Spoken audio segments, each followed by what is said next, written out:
participants, I would like to go through some basic rules for the session. So, first of all, please enter with your full name.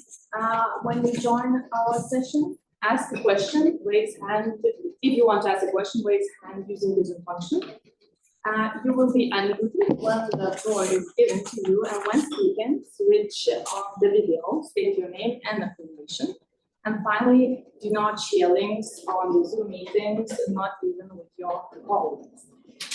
Okay, so I will be giving the floor to the moderator now. We can start.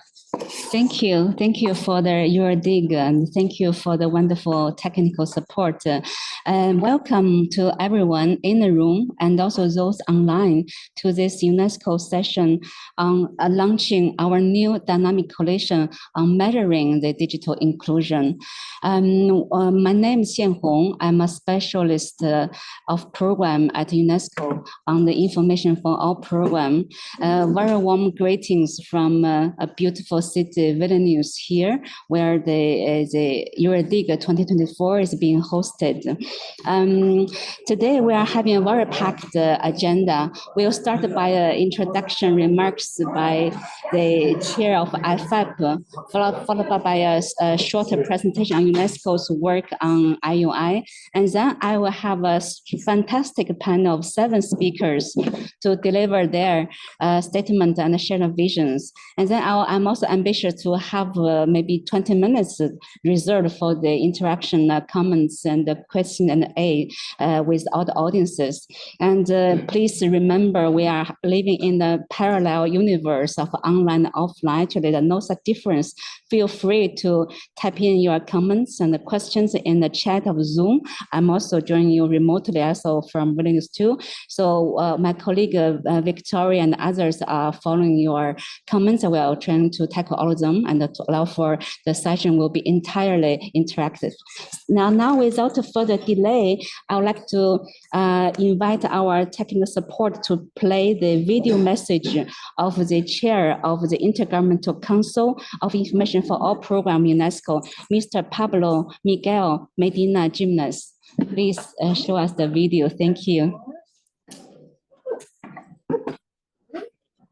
Mr. Chair has intended to join us, but given his busy schedule, we still record a fresh video from last Friday. Are you connected? Yes. Maybe you're in the wrong room. It's workshop room 1 link. So this is the link auditorium. We need to do the link of workshop room 1. Okay. And then we've got a committee card.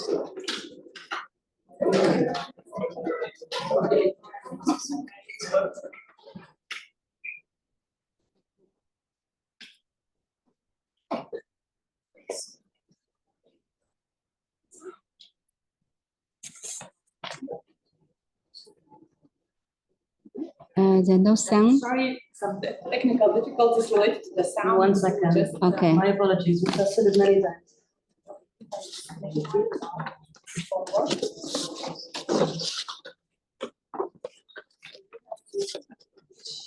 Here.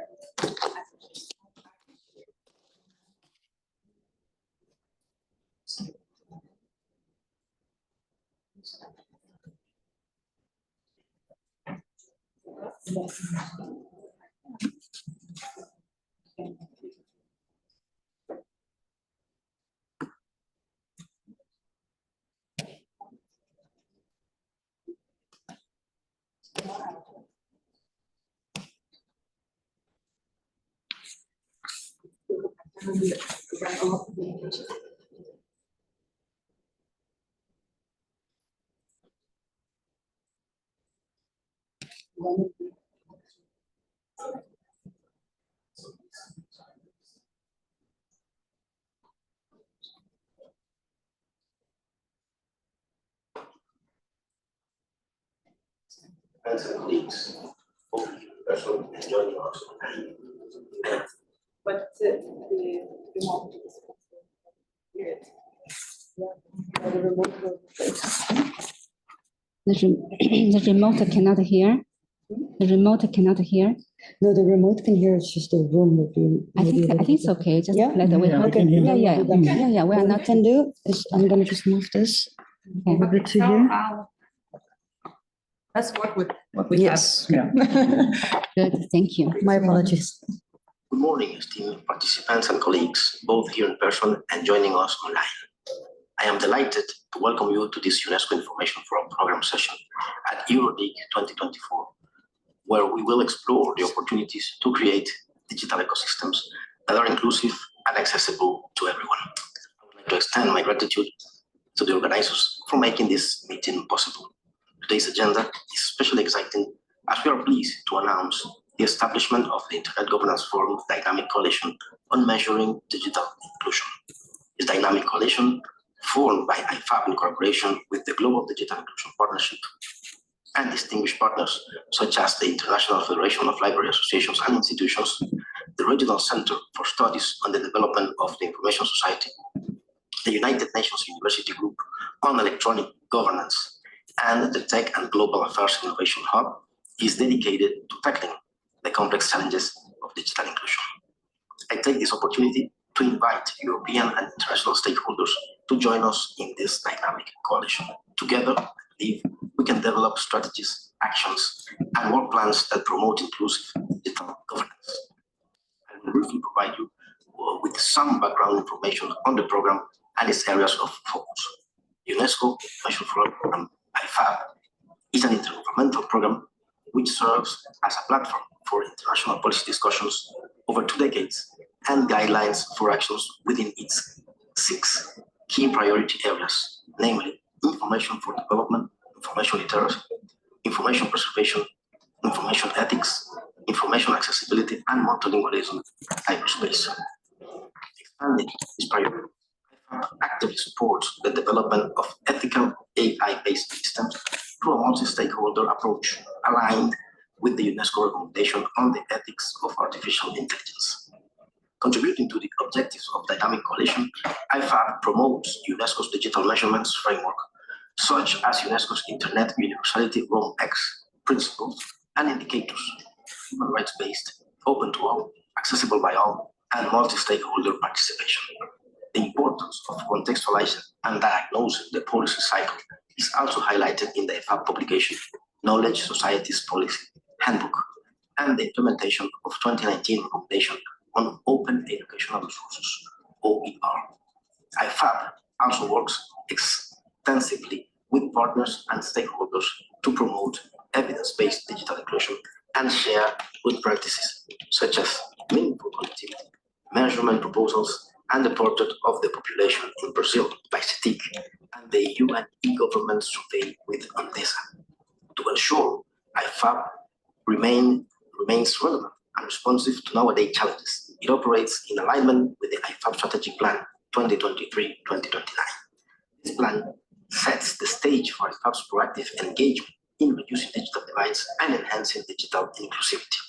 Specifically, IFAP initiatives aim to improve internet connectivity in rural areas and enhance digital literacy programs that empower women and girls with the necessary skills to participate fully in the digital world.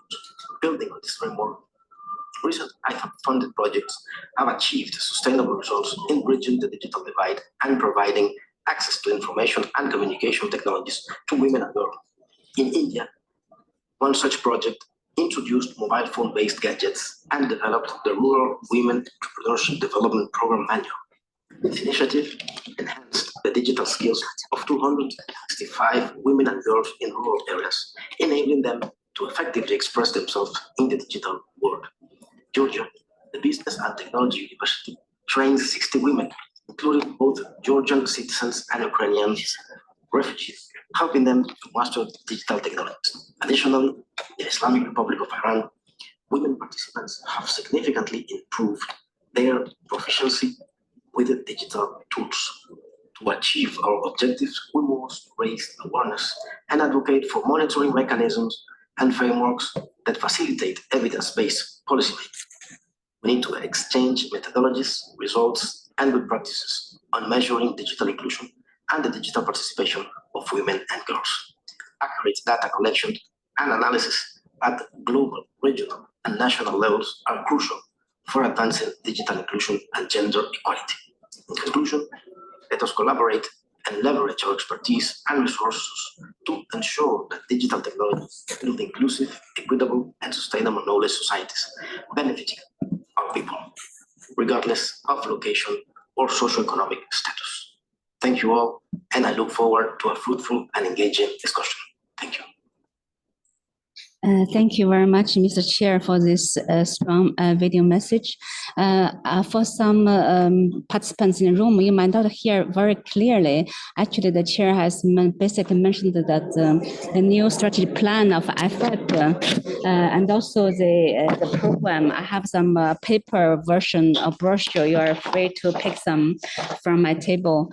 Now, I think as the chair just mentioned that this new dynamic coalition was created to promote the multi-stakeholder approach, to promote the evidence-based approach, and to advocate for all types of the measurement and the monitoring mechanism.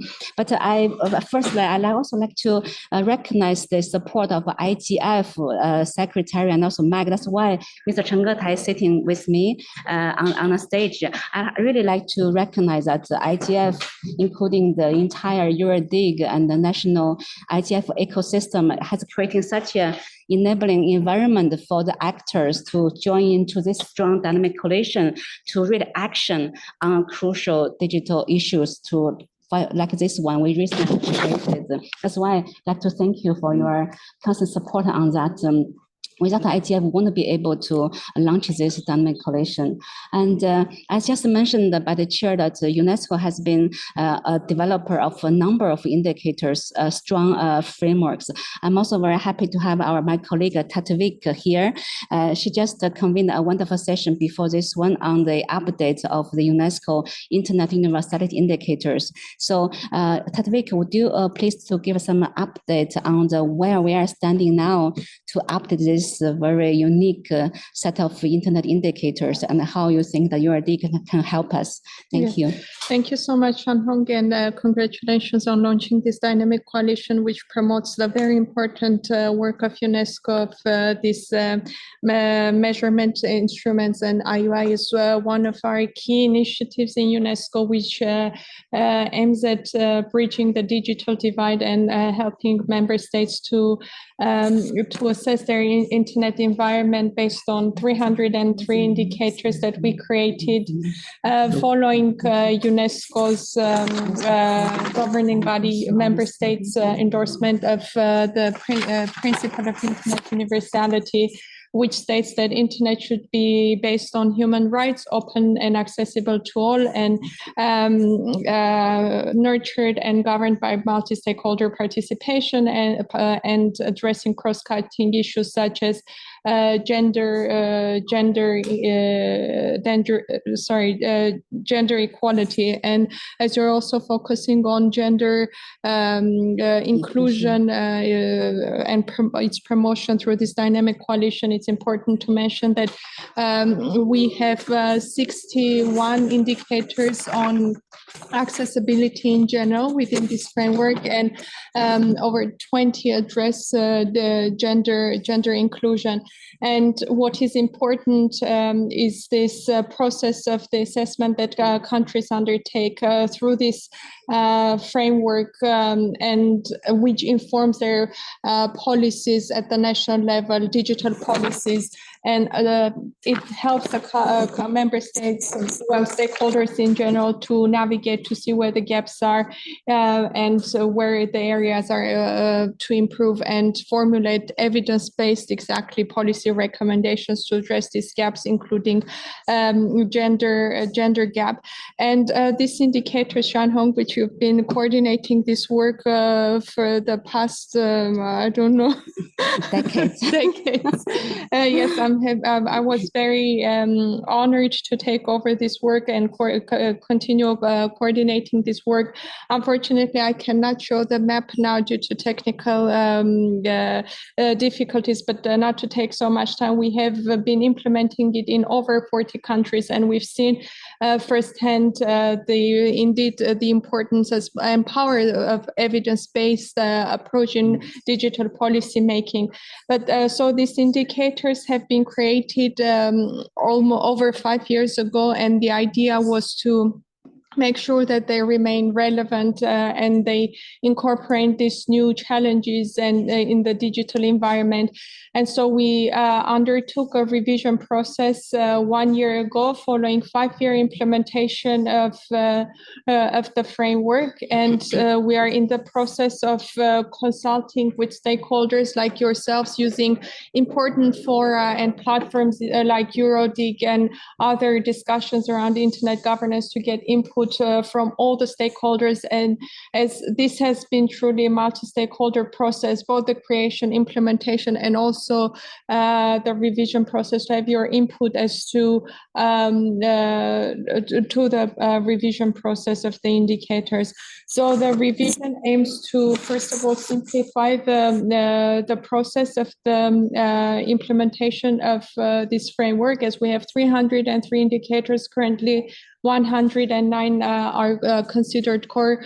We aim to simplify the process while maintaining this multi-stakeholder advisory process and multi-stakeholder engagement to address current challenges, emerging challenges in the digital environment. And for example, in this new draft, the second generation IUI, we have identified themes such as new themes such as, for example, environmental issues and advanced digital technologies, for example, such as artificial intelligence. Among those to incorporate these or environmental issues I mentioned. So unfortunately, I cannot show it to you, but I'm happy to later on share my contact information to be able to share this draft with you to get. Yes, I was trying to share it. No, but it's okay. No problem. We're finishing. No, because I'm finishing. It was just to share visually, just to let you know that we are open and we really much appreciate this feedback. So I'm happy to hold back and share my information with you to get your input. And so these updated indicators we will continue this consultation process, and we are aiming to launch it at IGF, Global IGF in December. Where we hope to see many of you. So I think this is my time. My time is up, but we also have, in addition to the Dynamic Coalition on Digital Inclusion, we have the Dynamic Coalition on Internet Universality Indicators, which focus specifically on this measurement tool. So we're also happy to have you there and get engaged in this discussion. I'll stop here. Thank you so much, Yuan Hong, for the invitation to join, and thank you for your continued work to continue supporting this instrument among other UNESCO instruments. And thank you very much. Thank you, Tatvik. Yes, we heard you that I do hope EuroDIG. I really call upon all of you to follow this revision of universality indicator for internet to have your inputs factor into our revised new indicators. And also, I also call upon European countries that you can also consider conducting this assessment in your country, because this instrument designed to really apply to all the different national contexts, including in Europe. So please follow us on this initiative. Now I like to turn to our fantastic panel of members and partners of this new dynamic coalition on measuring digital inclusion. And you know, the entire UNESCO's work, the mission of IFAP is to support all the member states and the stakeholders to develop inclusive, sustainable information and knowledge societies. So this dynamic coalition is created as a very timely moment. First, I'd like to introduce Ms. Onika Makakwa, the Executive Director of Global Digital Inclusion Partnership, the co-founding organization of this coalition, to address a few remarks. And before that, I also like to plead to all my speakers here, please limit your intervention to 4 minutes maximum.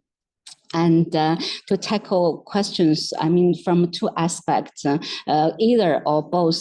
One is on strategic question. What do you think those digital pioneering technologies such as AI, such as metaverse, such as quantum, I mean, there be new emerging, definitely, how they are impacting the inclusive and sustainable knowledge society, and also the digital inclusion issues. And the second question from you and your organization's aspect, what are concrete projects, what are concrete actions you are taking to boost this digital inclusion for as a contribution to the dynamic coalition? Also, what do you expect the contribution, the dynamic coalition can really accelerate this digital inclusion endeavor in a collective manner? And so Onika, you have the floor. Great, thank you very much, and thanks for this opportunity to address you this morning. Good morning to everyone. I'm going to go ahead and get started quickly because I only have just 4 minutes. You know, today we stand at a pivotal moment in history where digital landscape holds quite immense potential to reshape our societies. But however, as we navigate this transformative area, it is imperative that we prioritize inclusive digital governance and foster an ecosystem that empowers everyone, including women and girls more especially. You know, as we explore these profound implications of frontier digital technologies, such as artificial intelligence, as you've mentioned, and quantum technology as well, in terms of shaping inclusive knowledge societies, it becomes even more clear that these technologies hold immense potential to drive progress and foster equitable development across the globe. However, as we embrace these advances, it's important that we ensure that no one is left behind. You know, building on the Rome Act's principles, I'm going to just focus on, you know, a dual focus on accessibility and ethical governance. Digital inclusion is not merely about access to technology. I think post-COVID-19, we know that there is an emerging divide amongst those who are already connected. It is about ensuring that everyone, regardless of gender or background, can actively participate and benefit from this digital revolution. So firstly, we need to bridge the digital divide by expanding access to affordable and meaningful connectivity, by raising the bar of how we measure access beyond basic connectivity, but focusing on affordable, high-speed internet that is available on a daily basis if desired, with unlimited data and access to an affordable smart device as an entry-level device. Raising the bar of how we measure a connected person and how we measure access is really going to be a game changer in terms of whether individuals are able to even benefit or participate in this you know, frontier technologies such as artificial intelligence, as well as generative AI, either as innovators or simply as consumers of what's happening in that space. Secondly, we must address the demand side of connectivity by ensuring that everyone has the requisite digital skills and promoting digital literacy and skills development to equip women and girls with knowledge and capabilities to not only use technology, but also to innovate and lead in the digital economy. So it's no longer good enough that, you know, we are able to access this. It is about how we are utilizing the access in a way that is transformative. And so, you know, what is a digitally literate person? I think we need to continue continue to contend with this question and be very clear on how we are defining that standard of digital literacy and digital skills. And thirdly, we need to prioritize safety and security through strong data privacy to build trust in these digital platforms.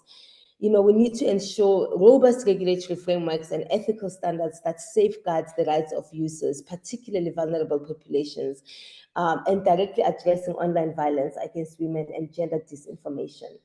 Ethical governance is essential in this aspect, and we hope that we will continue to work on this and establish robust monitoring mechanisms to track the impact of frontier digital technologies on society. I will pause there for now and say that, please do look at our research that we've done on the cost of exclusion that really highlights how much is being lost in economies by excluding women in the digital economy. Thank you so much. Thank you, Onika. Thank you for your visionary statement and also strong leadership from GDIP on this dynamic coalition, and also for your good time management. So I'm introducing next speaker, Ms. Victoria Romaniuk, the chair of IFAP Working Group on Information Ethics, the deputy director for Mohyla School of Journalism in Ukraine. Victoria, floor is yours.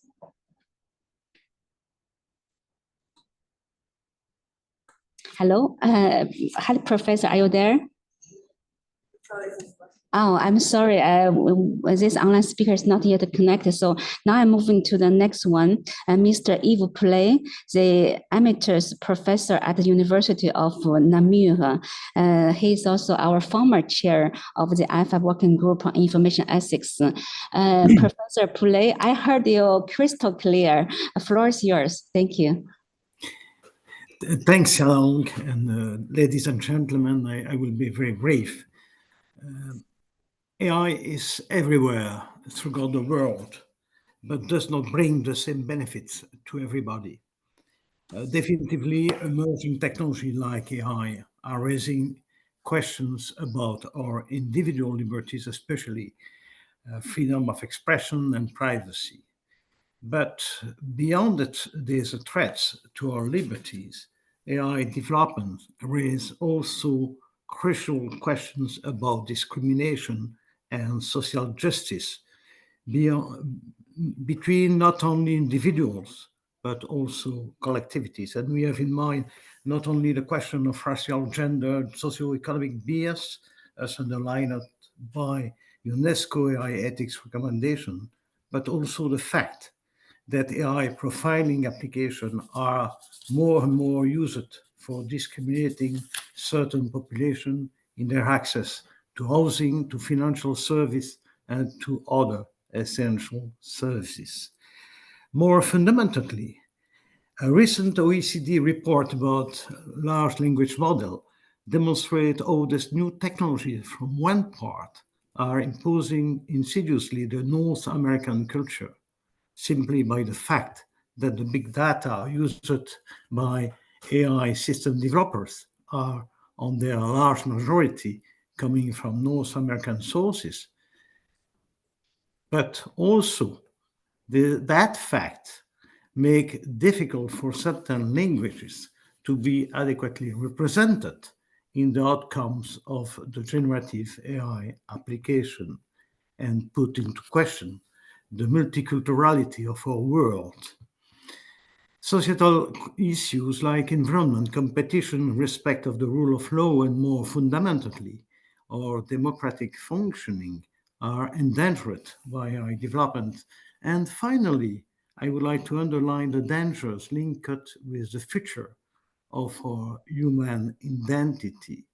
NBIC and AI permit, apart from now, an increased man and genetic manipulation with the risk of a two-tier society.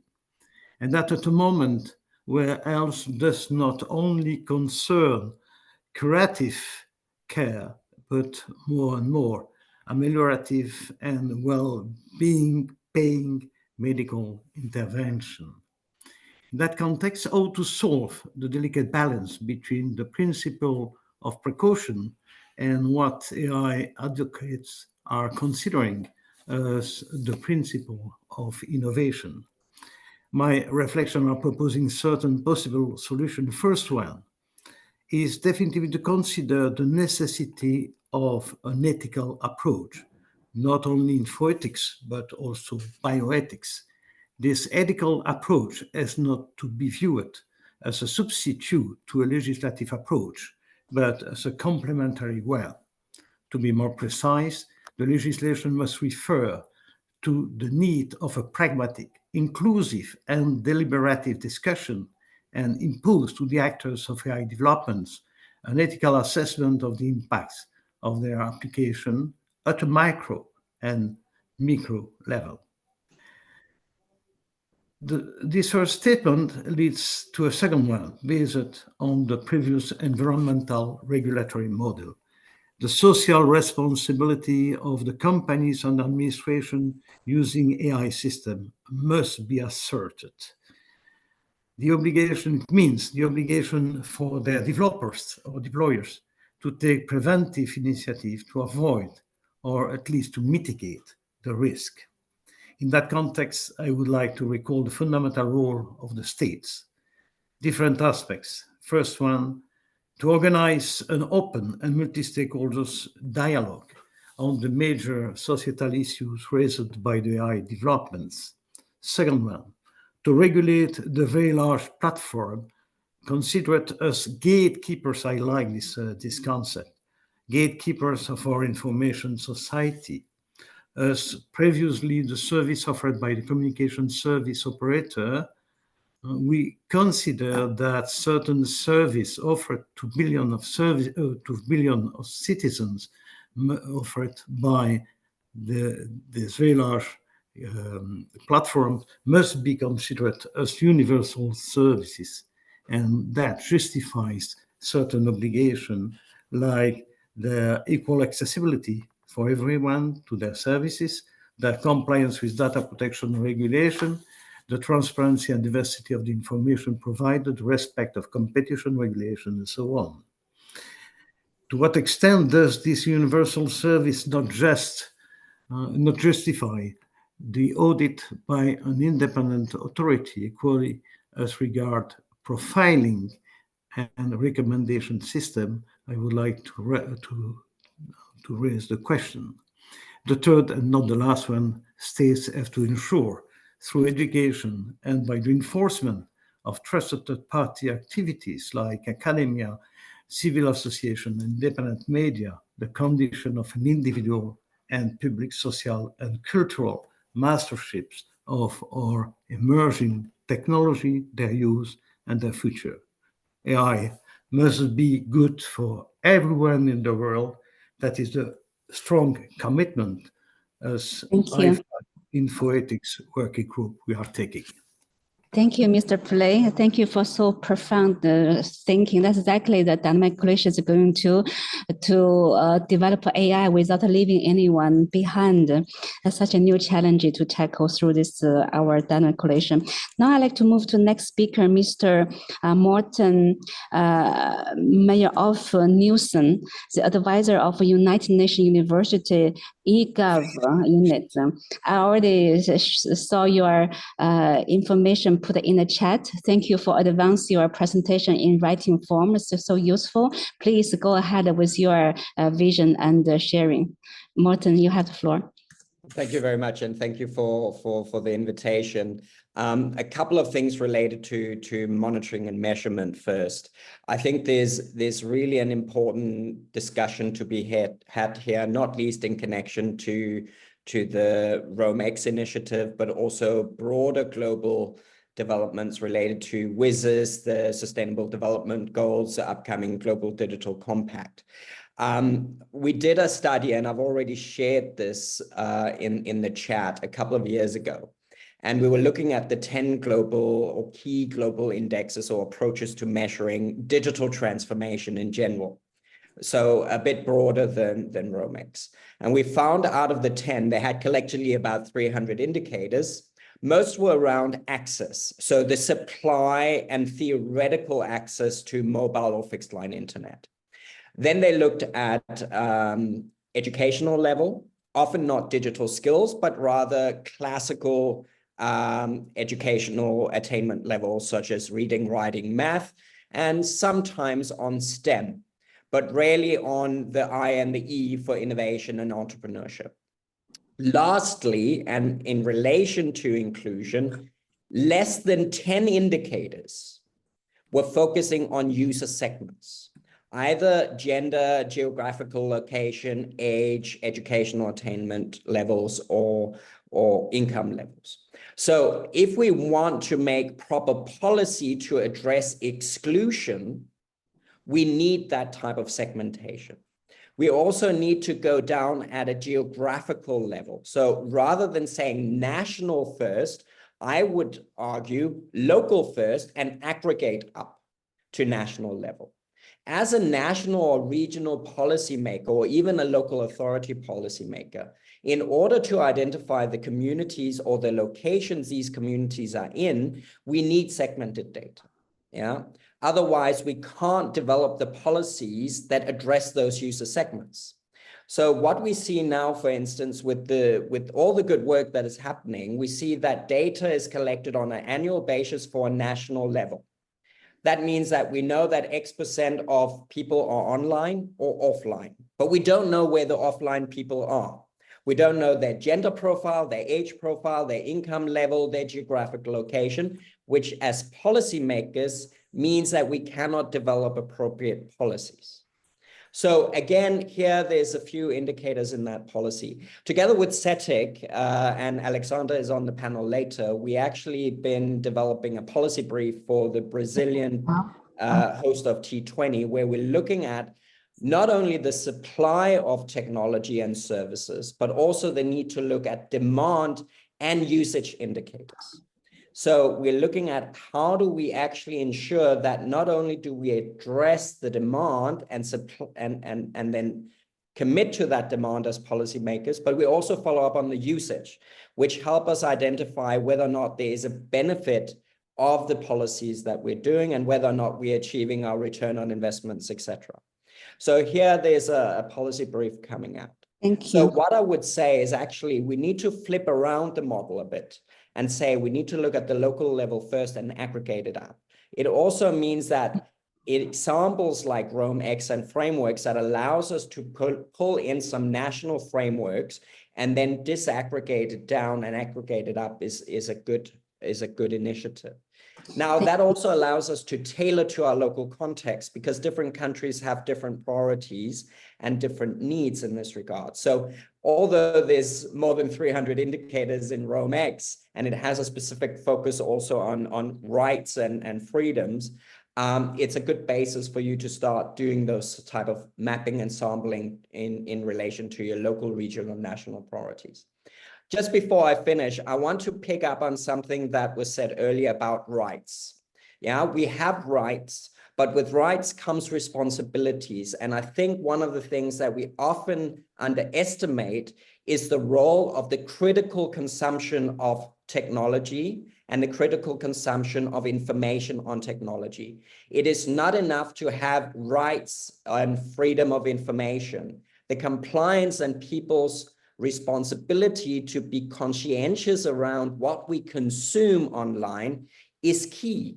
And that has nothing to do with technology, but about critical thinking and assessment skills that is given to us through the formal educational system, through public discourse, etc. So I think there's a double-edged sword here, or two sides to the coin to be more positive, that with these rights also comes responsibilities to us as individuals and as policymakers to ensure that people don't not only have the digital access, the rights to access information, the ability to access information, but that people have the tools to critically assess what it is that they're consuming online. Yeah. Wow. So that's Thank just you. a little bit in you. terms of what we've been doing and a little bit of what we see are some of the positives and the negatives coming out. Hope that contributes to the discourse later on. Thank you. Wow, that's a fantastic, Mr. Morton. I think that what you have done extensive at UNIGov is super, I mean, the extensive and so telling, and on the you signal the use issue, you also signal the value, also need for the dynamic collation to exchange, to look at all the existing indicator to complement to each other. Thank you so much. I hope I can discuss more on that from your contribution. And now I have to alter the speaking order a little bit.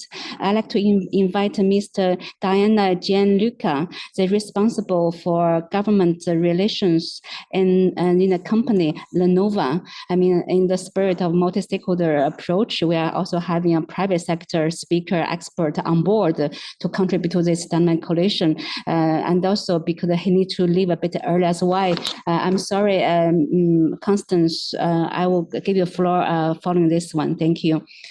Hello everyone, thanks for the invite, and I will be extremely brief. I really want to provide a short case studies coming from actually Motorola Lenovo. Let me clarify something. Motorola is also a Lenovo company, so this project, specific project, is a joint project, Motorola and Lenovo Foundation, which is the philanthropic arm of Lenovo. And basically what happened is that back in 2021, the Lenovo Motorola research and development teams did find out that there was a big gap in the representation of indigenous languages in the technology in the broader sense, and more specifically on mobile phones. Just to clarify, indigenous languages are those languages that are originated in specific places and are not brought from elsewhere. Like, for example, Maori is an indigenous language, is spoken by the Maori community, which is based in New Zealand. While an example of non-indigenous languages, for example, English, when referred not to England, of course, in England is indigenous languages, but if it's referred to US, for example, it's not an indigenous language. So what we did with Lenovo after this research, Lenovo Foundation and Motorola, after this research, after collecting data, starting like working with local communities and with a lot of linguistic and experts, trying to, for now, we start like working with 5 different local community across the world. We started back in 2021 in South America, in North America as well, and in India. And literally last week, we also launched for the first time a first language for Europe, in this case, Latin. So basically, we work with, specifically in this case, with University of Bolzano, which is in South Tyrol, which is an area between Italy and Austria. It's Italy, but it's very close to Austrian borders. And where they speak Latin, Latin is indeed an indigenous language, which is disappearing. Basically, there's a high risk of the language disappearing.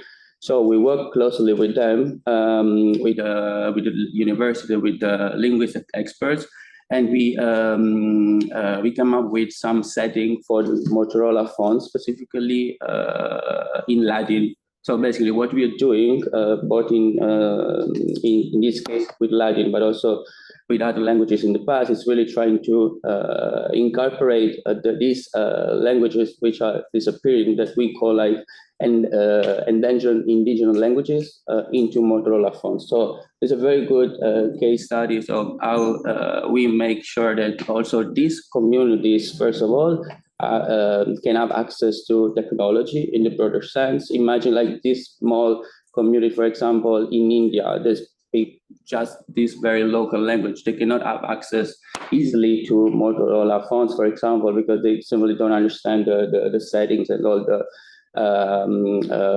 apps. But this way, it's a way to facilitate digital inclusion for these communities. And on top of that, it's also a way to prevent the disappearing of these languages, and so preventing also the cultural diversity. And one last thing that I just want to mention, that we are also trying to team up with different stakeholders, including government officials, also UNESCO actually, because together with this specific Latin case studies, we also launched with UNESCO a white paper, which is somehow explaining the processes for digitizing endangered languages. So basically, we explain this white paper with UNESCO, the various steps that we have taken to make this possible. And also on the other hand, we try to make this information like available to everyone, and indeed anyone can just check on Lenovo or Motorola website, and there's all the information how to make this possible. Because what we really wanted to do, it's just not just to raise awareness more broadly, but also make sure that others take example from Lenovo and Motorola and start implementing this same kind of project, included particularly we are talking about the mobile phone sector, because we are referring to mobile phone, but really we hope that this will have in supporting this sort of initiative globally moving forward. Thank you. Thank you so much for signaling this important linguistic inclusion of that digital inclusion. That's also our coalition also aim to tackle, not to mention UNESCO. You know, as Chair mentioned, UNESCO IFAP, we are promoting multilingualism in cyberspace, and also we are now commemorating the International Decade of Protecting Indigenous Languages and Communities. That's so crucial. I hope that we can have more synergies with you, with UNESCO, with our partner and members of the coalition. Also have EuroDIG on the coalition. They are literally promoting this multilingualism in AI and also cyberspace. Thank you so much for this sharing. Now I'm happy to introduce Ms.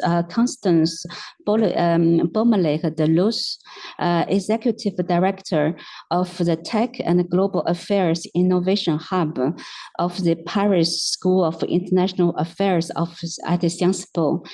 Constance, thank you for joining us from Paris. The floor is yours. Thank you so much, Xiang Hong, and good morning, everyone. It's a pleasure to participate to this session, although remotely. I would have loved to be able to be with you today.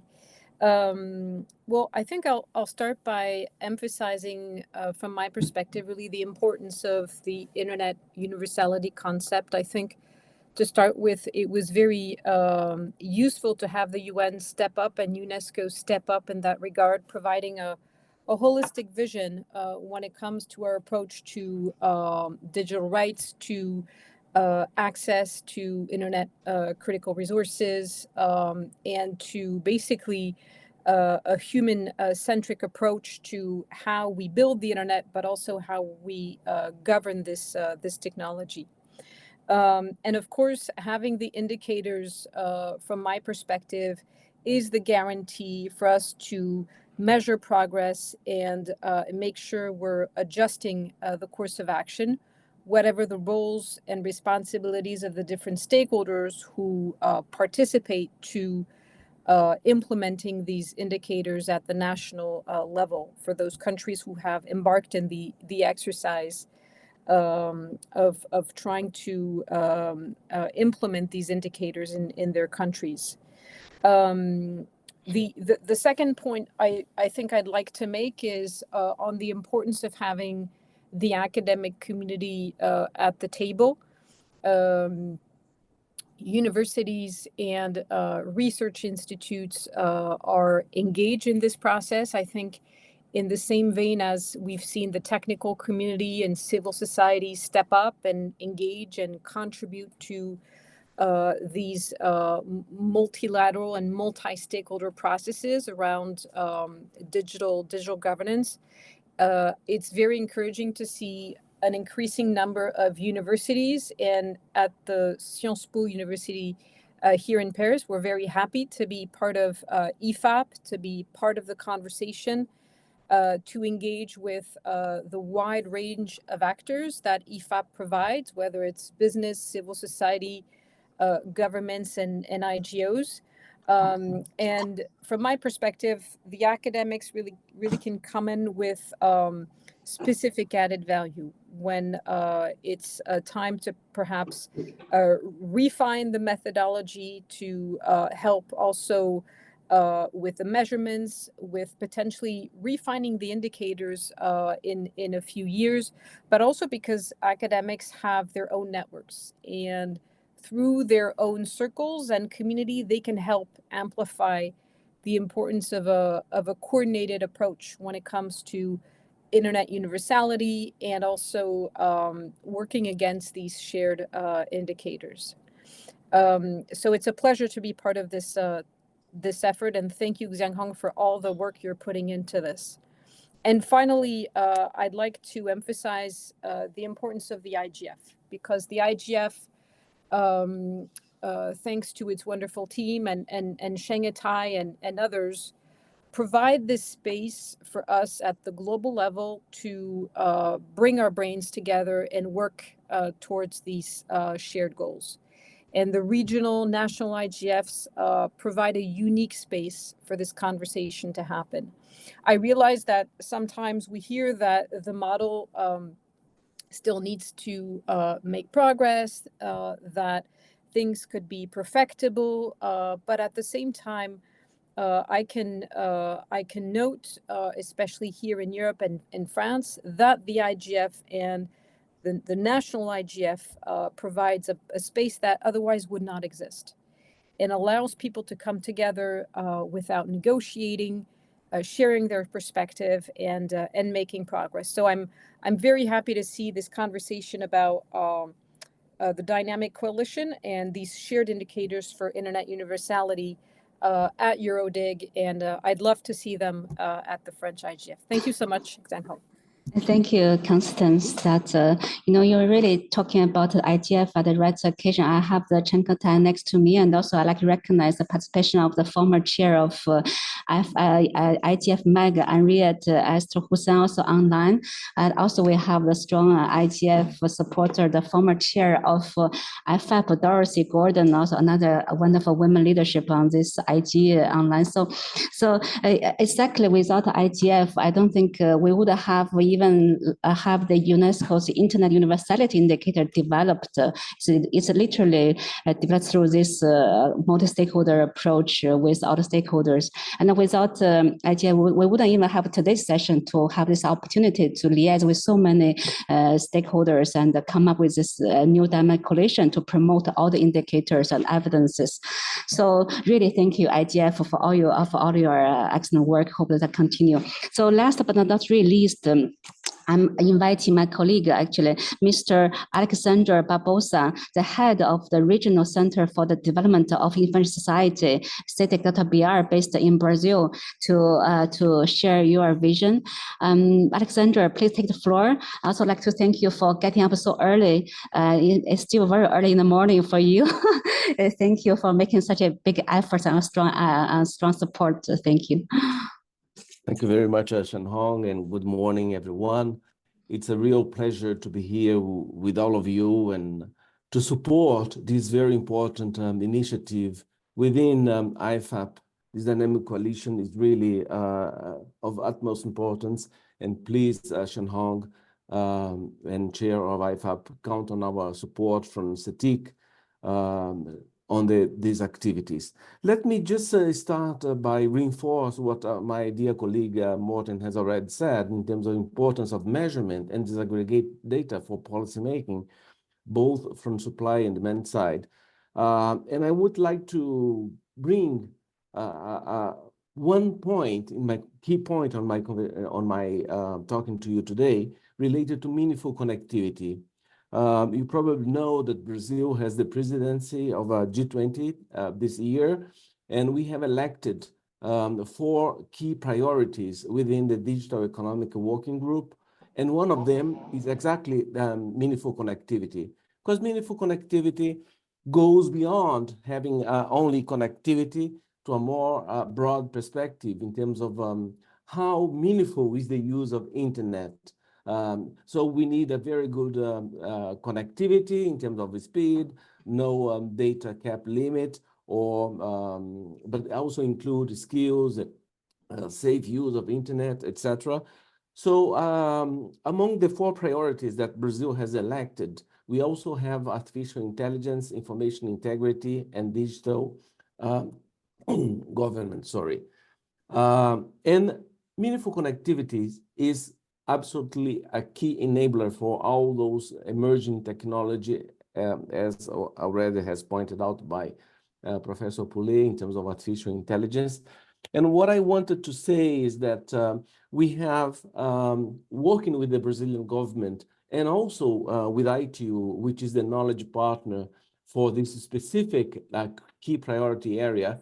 And we have this designed and proposed for the G20 guideline on how to measure meaningful connectivity.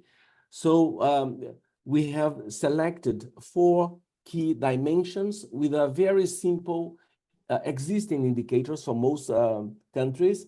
And these dimensions are affordability, access to different devices, connectivity, connection quality, and usage environment as key enablers for meaningful connectivity. But we also included another data analysis layer on the qualification and type of internet usage, where we investigate digital skills and online activities.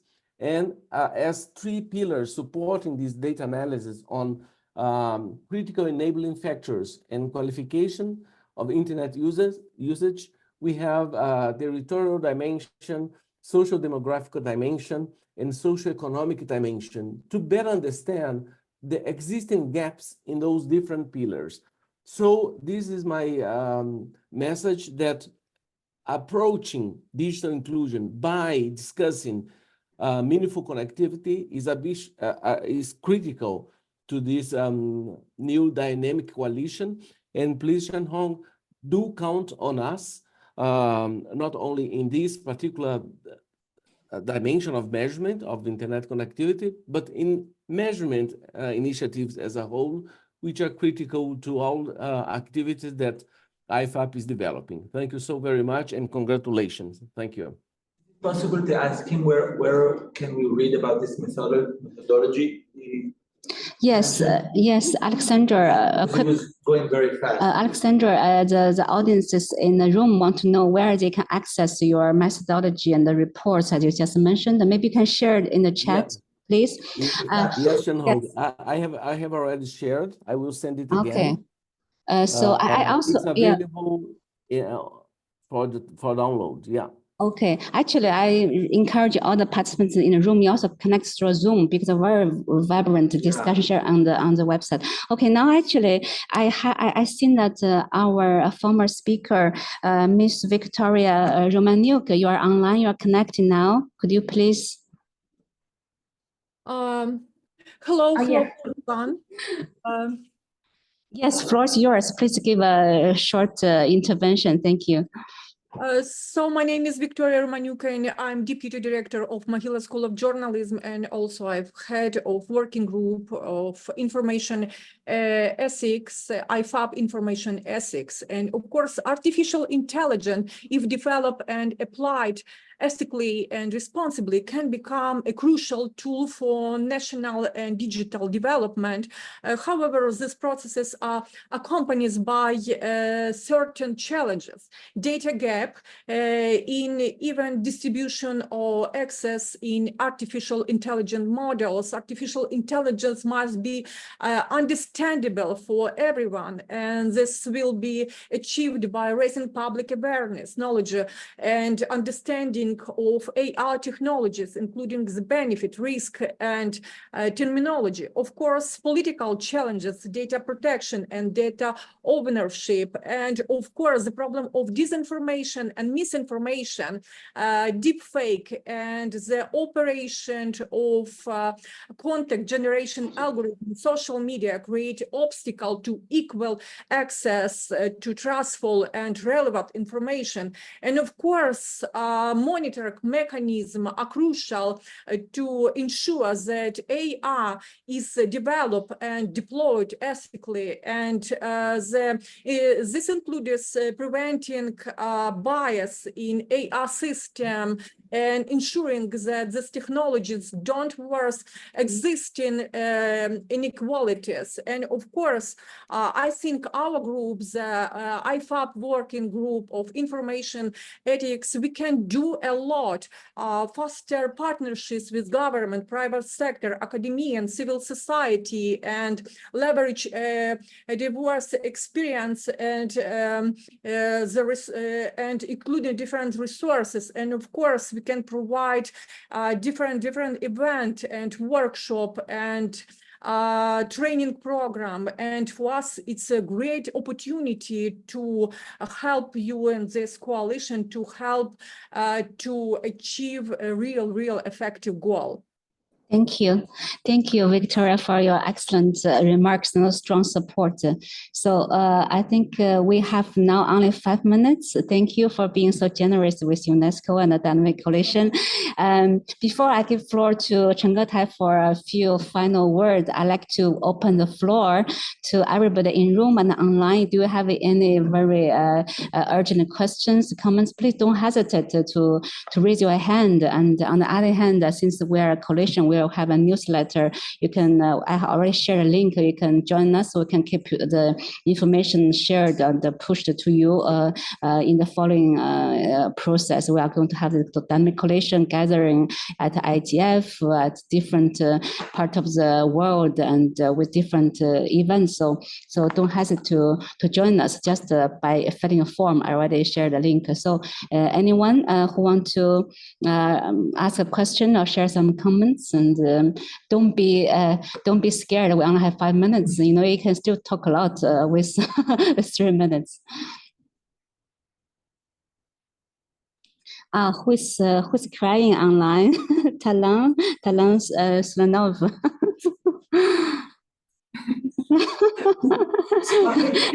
In 5 minutes we can say a lot. I think, Talan, you deserve to say a few words with that expression. Please, do you want to share a few words and introduce yourself? Hi, my name is Talan Sultanov. I'm from Central Asia, part of the Global Digital Inclusion Partnership. And this is a really important topic that you guys are discussing. And I agree with your comments, Chair, that in 5 minutes we can really express a lot. So this was my 30 seconds of fame. Thank you. Thank you for joining us from from Central Asia. That's also another inclusion dimension I want to stress, that it's really for every part of the world, no matter where you are. And anybody from the room, you are laughing here. We are not crying. If we don't have any further questions now, I'd like to give floor to our long-term supporter and friend and Mr. IGF for Chen Getai. Please say a few words. No, thank you very much. And also, you've been a very, very long time supporter, and we've had a very, very fruitful collaboration between us individually and as well as institutionally with UNESCO and the IGF. Just a few words is that we're very happy and proud that you could use our platform for this, the Dynamic Coalition. Evidence-based approach to policymaking is really, really important. And the only way you can do that is to have indicators and measurement. And also the way that you're doing the measurements and indicators in a multi-stakeholder model is also very, very important instead of a top-down. That's how you can build really strong instruments when you have people who can come in from their various viewpoints and comments on the process and give advice and suggestions. That's also very, very important. And lastly, I'd just like to say as well is that the IGF is a community. And the strength in the IGF is in the community itself. We're just a secretariat and we're very happy to serve the community. Thank you. Thank you. Thank you. You really, what you said sounds really music to me. Exactly. We are all here, I think, in the IGF family. I think IGF, EuroDIG, they are much more than a conference. It's a community, it's an ecosystem.